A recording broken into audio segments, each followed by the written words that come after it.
majority, I would say, of any goods, it will be coming by sea. That's known. It's the lowest cost mode of transportation, and that has been blocked through the Hormuz Strait, as you know.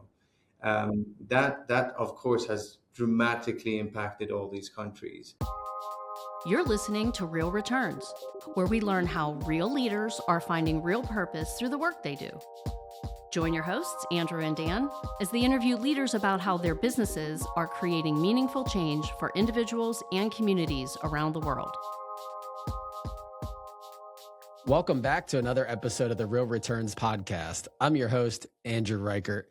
I'm super excited for our episode today. We've got a friend of mine who I met when I was in Dubai in February.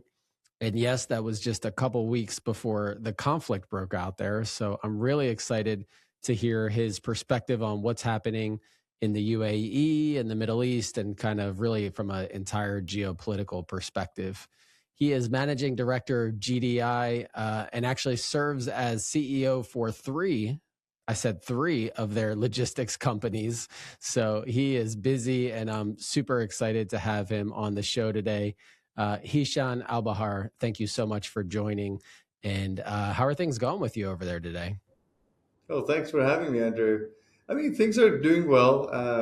It's day 63 since all this broke down. So we're in a place where now, things are getting into a routine. So we're pretty much progressing as we go.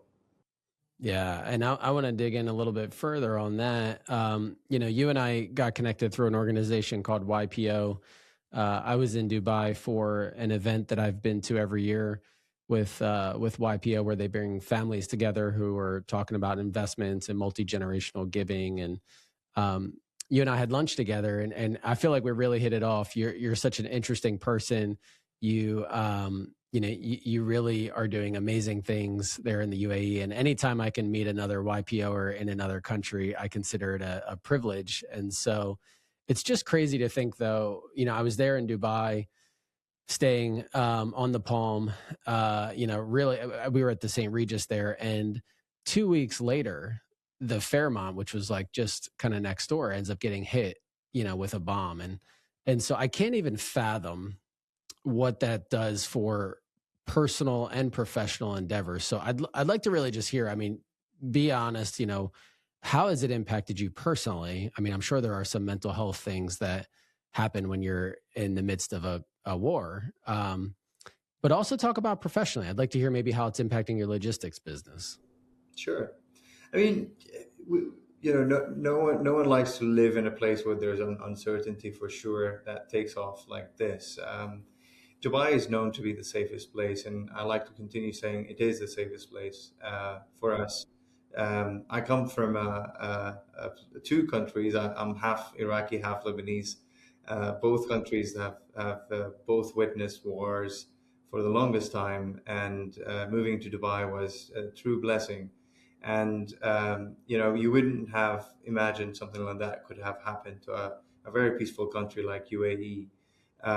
But rest assured, we've in the first couple of days, no one can deny seeing things like that, hearing things like that is not pleasant, and not knowing and how things could escalate also is not pleasant. But as the days continued and progressed, and we start seeing how the government really took a very assertive approach to defend the country, defend its own people, it was truly impressive. Like I have to be very honest with you, Andrew. The day two, I took my partner and we went to the beach. Yes, it was empty, almost, the beach that day. But I'll tell you, it was one of the most wonderful days I've had, because this is the places where it gets really busy, and seeing that beautiful, peaceful serenity at that time was beautiful. And I know maybe I'm being a bit in denial or all of that. Maybe it's my background that I've seen and witnessed things like that. I didn't feel as much unsafe. I have to be very honest. So and I took that mental mindset with me every single day as we progressed. While I'm very much aware of what's happening, I continued living my days normally. Hmm. Not a single day I stayed at home the whole day. I was going out, I was doing my things, and for the best of it, nothing with yes, maybe the Fairmont was one incident, but then again, for the remaining part of the 60 days, at least in our where the civilized, I would say, people or residents were living, Yeah. we didn't really see anything of such level. So it kind of seeing that over the following days kind of was reassuring for us. So on that front, I on a personal level did not feel that unsafety that perhaps was seen in the media. Um, and yeah, looking at numbers, numbers are the things that speaks. I mean, Hmm. how many casualties we have, right? How many injuries we have? You can't number it based on the number of missiles and drones that you've seen. Yeah. It's irrelevant. We always say, we always have this conversation among us people who's living in Dubai, like your chances of getting hit by a car is higher, Yeah, yeah, right? that's such a Uh, good point. And to your point, I think the news, the news is trying to get eyeballs and clicks, and so they really just focus on the negative and what's not working. But you're there, you're in the country, and you're seeing that it's not all bad. You're actually feeling very safe. It's interesting when you describe that. It reminds me of COVID. At least here in the United States, I don't know how it was in Dubai if you were in Dubai at that time, but it was quiet, right? The beaches are empty. To kind of taking the example that you gave, but a lot of people felt safe. A lot of people really were saying, "Hey, yes, there's this virus, but we're going to be fine." And so, I think that there are varying levels of I'm sure, feeling safe and secure just in terms of people's backgrounds. And I love how you're saying, hey, you're half Iraqi, half Lebanese, and those are countries that have gone through conflict. And so you feel safe because you come from a background where the conflict is not totally dismantling to you from a mhm. mental health standpoint. Would you say that's true? Yeah, very much. I mean, when you live in such countries, you would see a different picture altogether. You Yeah. wouldn't see such a great defense like what you've seen in Dubai. And yeah, I mean, safety there is a concern, to be honest. Hmm. But yeah, that was not the case. But just to come back to your question a while ago, when you said, "How about that from a business perspective?" Yeah. There has been a bit of disruption, I have to say, because you can imagine we as a country, there are different ways you can imagine how goods arrives to us in terms of supply chain. Either receive it by air, or we could receive it by sea, or we can receive it by land. Majority, I would say, of any goods, it will be coming by sea. That's known. It's the lowest cost mode of transportation, and that has been blocked through the Hormuz Strait, as you know. Right. That of course has dramatically impacted all these countries because Yeah. throughout the Hormuz of Strait of Hormuz, you have Jebel Ali, which is one of the largest ports in the region. You've got the Qatar ports, you've got the Kuwaiti ports, you've got the Bahraini ports. So all of those countries has been heavily impacted. The second thing was on the air side, airports for the first part of March were on full closure. So UAE airport was closed, and so are the rest of the countries. So you can only imagine that the amount of volumes of goods that were supposed to be arriving has constantly started to pile up, and we didn't have those shipments being coming our way. So that created a huge disruption in terms of supply chain, right? And in terms of impact, it has significantly caused an impact on numerous sectors. So that's in terms of good and transportation. Of course, you can imagine from tourism perspective, and the ripple effect of tourism has also had an impact. So the question started to come across, for somebody like me who run a logistic business, how do we support? How can we step in here and help our customers? That was the key focus for us on this period of time. Yeah, and it's interesting because you talked about the impact of the war, and I like to think about impact in general. Like what is the impact that our businesses are having on the world? And logistics is one of those things that's just like important, but sort of quiet and in the background for a lot of businesses. Like you sort of just expect it to work until it doesn't, until these routes are canceled or totally removed. And now all of a sudden it really impacts all of these other retailers or vendors or whatever you would call them, the folks whose stuff you're moving around is not getting to the consumer, or it's not getting to where it needs to go, and it's maybe costing more, or it's taking longer. And it's just one of those things, like you don't really appreciate it until it's gone. Like I know here in the United States, I get Amazon deliveries like daily, and it's just like, until that takes a while and I'm like, something happens and it takes a week, I'm like, oh, this is a privilege to be able to get stuff as fast as we get it. And so your business has this profound impact on, really the world by enabling the movement of goods. And I think it's one of those things that doesn't really get talked about and appreciated, again, until it's disrupted, like it actually has been pretty recently. Very true. I always say we touch people's life in many, many ways. One of the things I always describe our business is I always tell people, just imagine your house and let's just start thinking about it from a furniture perspective. We deliver furniture, we do installation to certain customers, or when it comes to food delivery, when it comes to, this amazing shoes that you ordered through that website, and so on and so forth. So you can imagine we touch your life, or that gift you wanted to give to your daughter or to your wife. We touch your life in many, many ways. But as you rightly mentioned, that is sort of accepted, kind of taken for granted during the normal times. And during these times, it makes a big effect, such as COVID, when disruption happened and everybody started to shop online, or even right now, right? Where people were kind of like more felt safe staying at home. So the natural thing is what we do, you want to order everything online.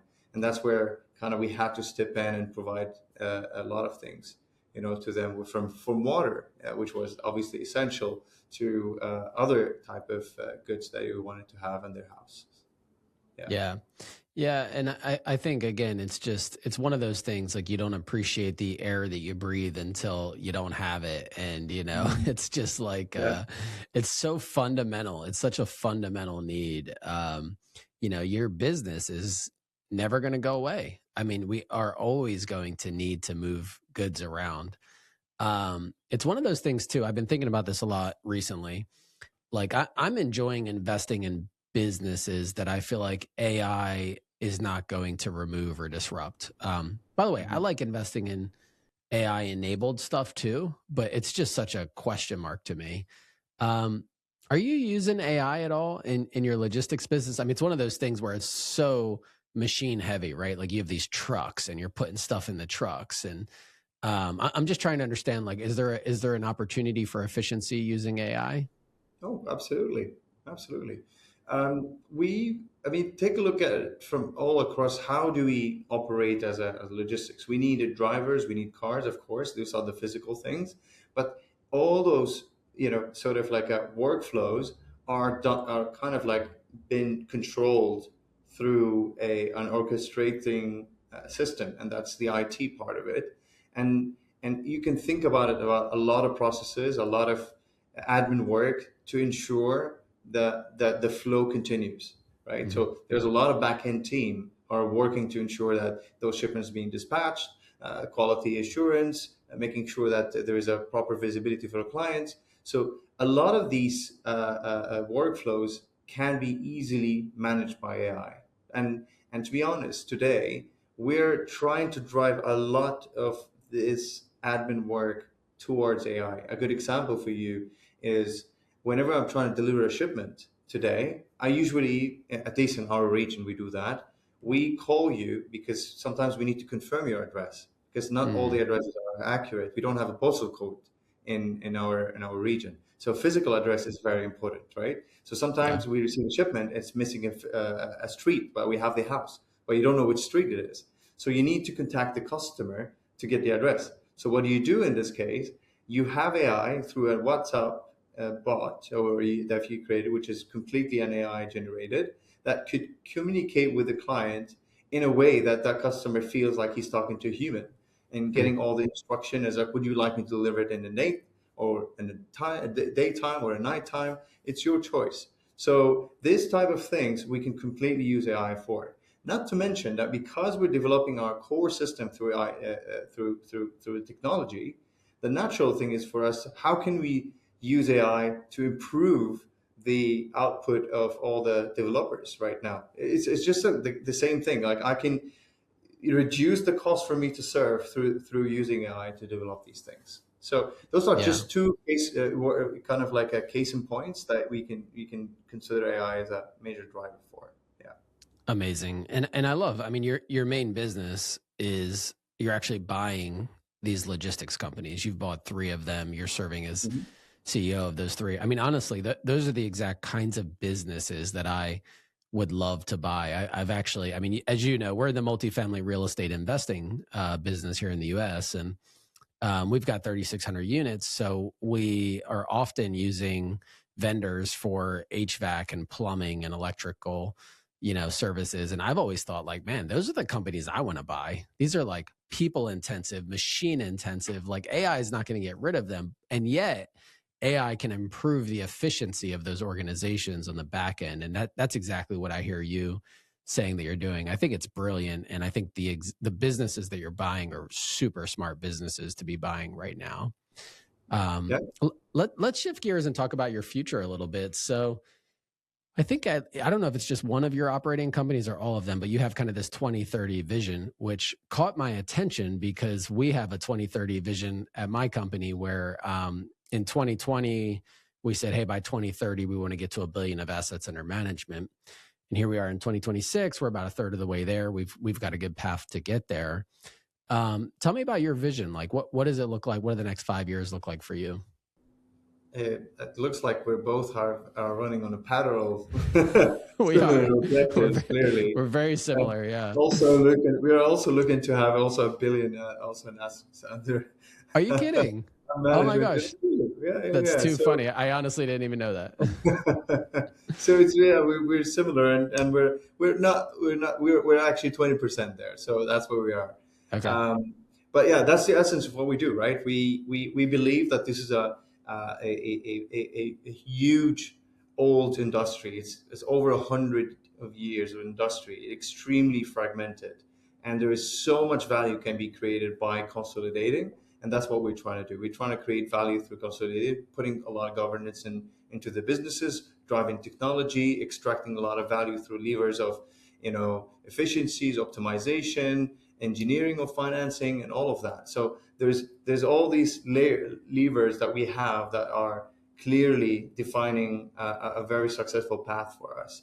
So that's what we are trying to do. And to be honest, we believe that logistics is an industry. If you don't try to force into modernizing and progressing it, it won't move because Mm, as you can imagine, it has been run and continue to run by a lot of small business owners who, I mean, God bless them, they're doing all the great services for the clients and everything, but they don't have that extra cash to invest in technology. They don't have that extra cash to expand into different markets. hmm. So or to continue to optimize their services, and kind of like adapt to what's out there in the future, because whether we like it or not, I mean, we're seeing where AI is tipping in. Right now, AI is moving from the software part into now getting into the hardware part.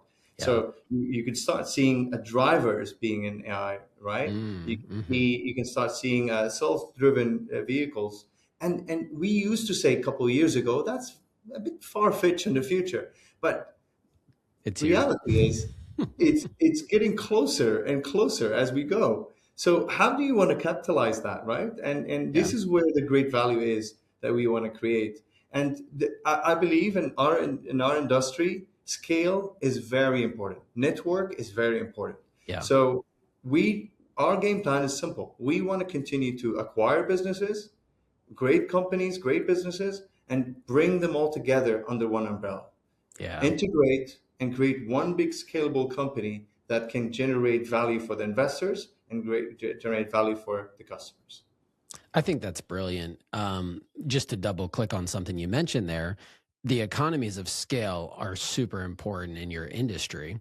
And you've already bought 3 of these. So now you've combined what one company was doing by itself with 2 other companies. So now you've got that much more supply chain management, logistics. You really are building some scale there.